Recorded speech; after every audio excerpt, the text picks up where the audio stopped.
جو نوجوان نماز سے بالکل دور ہے، کیا طریقہ ہے نماز کے قریب لانے کا؟ ان کو کیا ایسی چیزیں ان کو باتیں بتائی جائیں یا کیا کیا جائے کہ نماز پڑھنا شروع کر دیں؟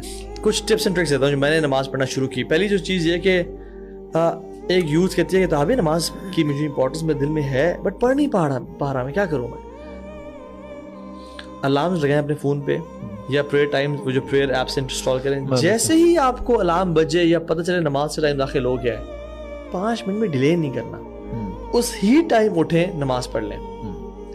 شیطان یہ کبھی نہیں کہتا کہ وہ تو بڑے ورسٹ مسلمان تھے, کہتا ہے کہ نماز نہ پڑھ. شیطان عام مسلمانوں کو بولتا ہے کہ نماز پڑھنی ہے, پڑھ لیں گے آرام سے, پڑھ لیں گے, بہت ٹائم ہے ابھی, آدھا پونا گھنٹے بعد. ابھی ذرا تو گپ شپ لگا رہا ہے, میٹنگ چل رہی ہے, کیفے بیٹھا ہوا ہے, چاٹ شاٹ کھا رہا ہے, ٹھیک ہے, آدھے گھنٹے بعد پڑھ لیں گے, کلاس کے بعد پڑھ لیں گے. اور ہمیں بلا دیتے پھر وہ, اور ہم کہتے ہیں کہ او بہن تو یار آدھے گھنٹے بعد نماز پڑھنی تھی, عصر کا ٹائم داخل ہو گیا, زور تو میری قضا ہو گئی, اب فجر بھی میں نہیں اٹھ سکا, زہر بھی نہیں اٹھ سکا.